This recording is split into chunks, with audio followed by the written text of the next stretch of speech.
Hi, today I'm bringing you some more world coins. This one is from German East Africa. It is what became Tanganyika. This was a German possession between, I think it was about 1890s up to the end of the First World War, when it was taken over by Britain, which meant that Britain then had a line of colonies or protectorates all the way from Egypt down to South Africa. So there's a complete line of countries once Britain obtained, with the defeat of Germany in the First World War, this area, German East Africa, which became Tanganyika. And this is William II of Germany, the Kaiser. Great helmet he's got on there with this great eagle. A very military man, a very flawed man. He did some good. He was quite a social reformer, but he did cause the problems in the First World War. At the end of the war, he fled to the Netherlands. I believe that Britain wanted him to be tried for war crimes, but he was left in the Netherlands, and he died, I think, about 1941 during the Second World War, and he was a supporter, in part, of Hitler. So 1913, a half a rupee. So it's very similar currency to, well, in rupees it is, to British India, which had rupees. But I'll show you the next one. So this is half a rupee, 1913, German East Africa. These are quite rare because they only occupied this area for 20 odd years. So half a rupee. Now another one, we've got the smaller denominations. This is Hella, which is one of the denominations of South Germany, I think, and they used to have Hellas. In the north they had Pfennigs, and the south, places like and also I believe Austria had Hellas as well. So in the South German states, I think it was Hellas, and in the north they had Pfennigs.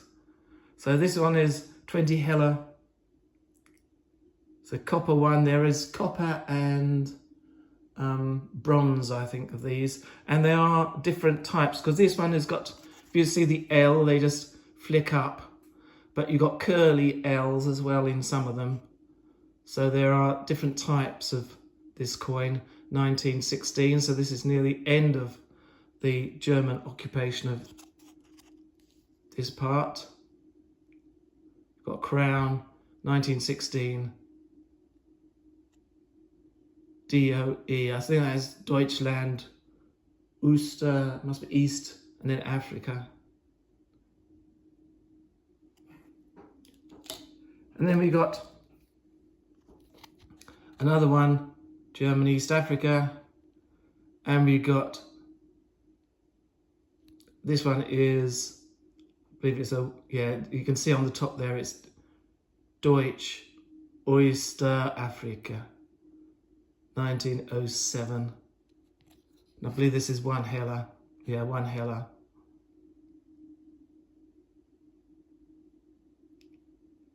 I saw this in a place I go to get my coins at the moment, and the previous visit, and I thought, oh, I must get some of these because they are quite rare for this period.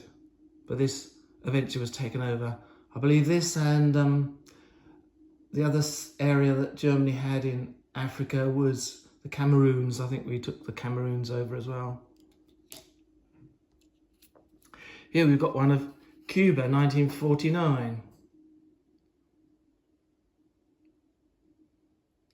There's a shield of Cameroons. What I find interesting, these coins, is the detail in these is great. I've just looked at somebody who's doing a €2 hunt, and the euros, even the commemorative ones, they are not on the same level as these. They are very crudely done. The heads of these countries, they're just like silhouettes. There's not even a bothering to make it look nice.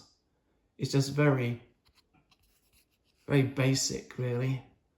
So I think the Europeans need to start to make their coinage a bit more better, because this is Cuba. A good design. Now we've got Brunei, 1996, so this is on the northern part of Borneo, I think it is. Small little islet that's it's got its own sultanate, but it's not a very large place, and it gets its wealth from oil. I think there's oil off the shore of Brunei, which it gets its money from. 50 Sen, 1996, very ornate. I think they speak a type of Indonesian, yeah, maybe a dialect of Indonesian. And there is the Sultan himself.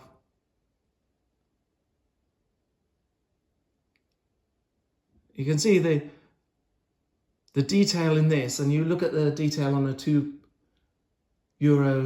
coin, and it's just nothing like it. Going back to Africa, 1935, Mozambique. So Mozambique was a colony of the Portuguese. 1880s was the time where Africa was divided up. All the European countries suddenly became interested in being colonial, and so a lot of Africa was starting to be carved up in the 1880s, and then it was independent in the 1960s. British Empire Africa started to go in the 1960s. There's lots of independence movements. So this one is part of the Portuguese Empire in Africa. They had Mozambique and they had Angola. So this, I believe, is now a sort of a communist state now. So 5 escudos, I think it is. You got the very similar sign here that you get in the Brazilian flag, like a world map. And there you have it again, this side. Turn it over a bit better. So República Portuguese, so they actually controlled Mozambique. Let's go to 1918. So this is just after the First World War, Italy. So they got quite a nice portrait. Again, you know, the detail is amazing for these places. They put some effort into actually making these coins. So that's 5 cents. And there we've got the picture of the king. Again, a very nice portrait, Victoria, Emmanuel.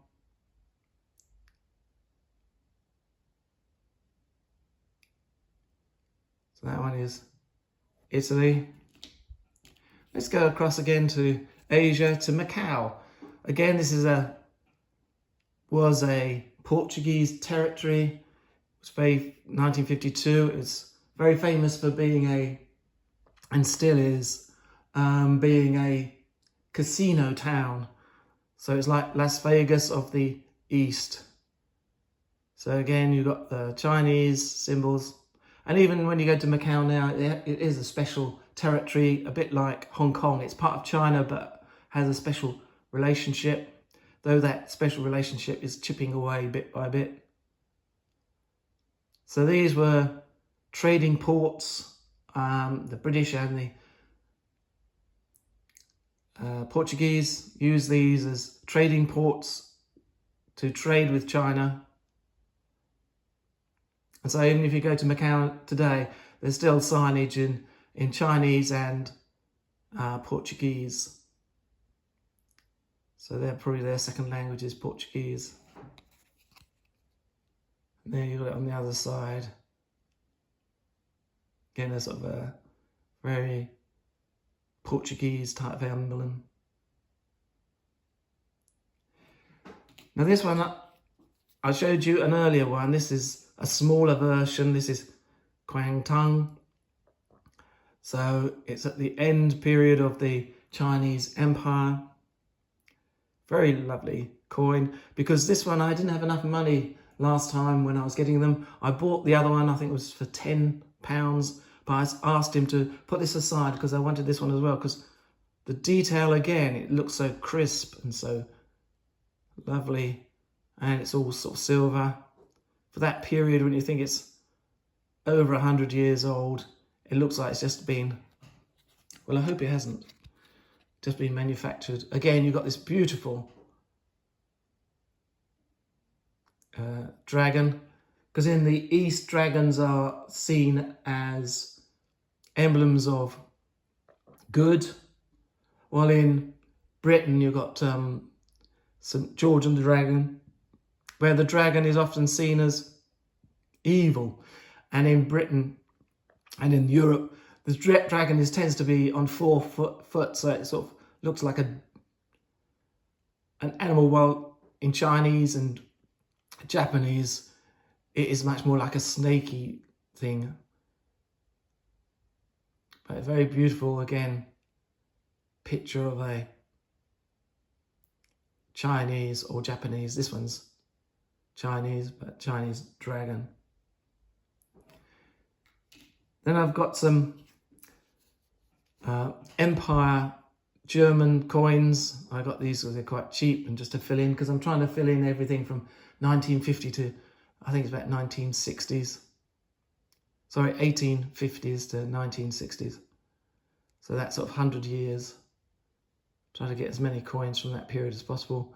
And so I'm getting these cheap ones, the German Empire, which had just become an empire from the 1870s after the defeat of France in the Franco-Prussian War. It became an empire and started to produce its own individual coins rather than each state of Germany, which included about 8 or 9 different countries, producing their own coinage. They produced, for the lower values at least, a generic one type of coin that can be used throughout Germany. So again, we got the Eagle of Germany. I think this one is 1874 again. And this one is 1 Pfennig.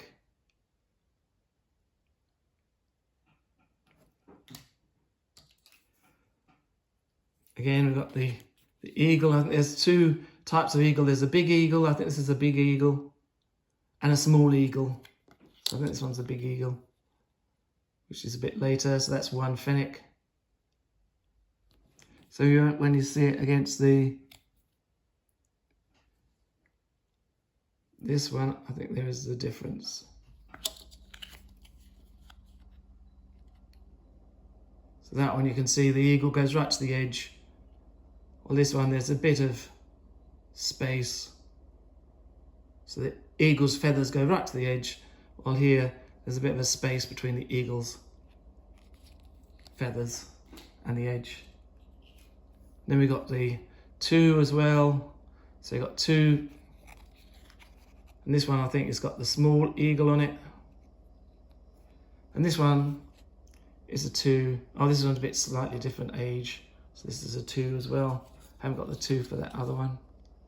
And then we got some corn, 1924. So this is pre-war, and this was when the economy of Germany collapsed. And you got these million Deutschmark notes and that sort of stuff.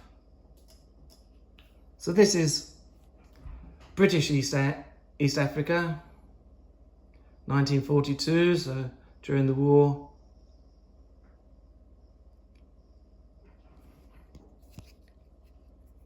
And again, you've got the crown, George, I think it's George V.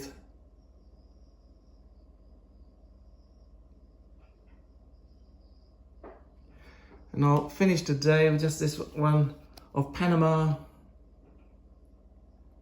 1953, a great year because I was born then. Great year. So again, you've got this great detail in the face. You look at some of these euro coins, it's just awful. And then you've got the, I think it's got one, you can see the 1 centime, un centime, I think it says. So I hope this was of interest, and to your, if you haven't, subscribe please. It does help, it does circulate these videos. Have a look at my older videos, because none of these go out of date. They're all sort of old coins and stuff like that, so nothing has a shelf life. They're all very good. And I do coins, I do history, I do a bit of nature, so there's a bit for everybody. So please have a look and see if there's anything that will tickle your fancy. Please give it a thumbs up, comment, that all helps boost my channel, and so more people can see these things. And I'll see you again soon. Okay, bye.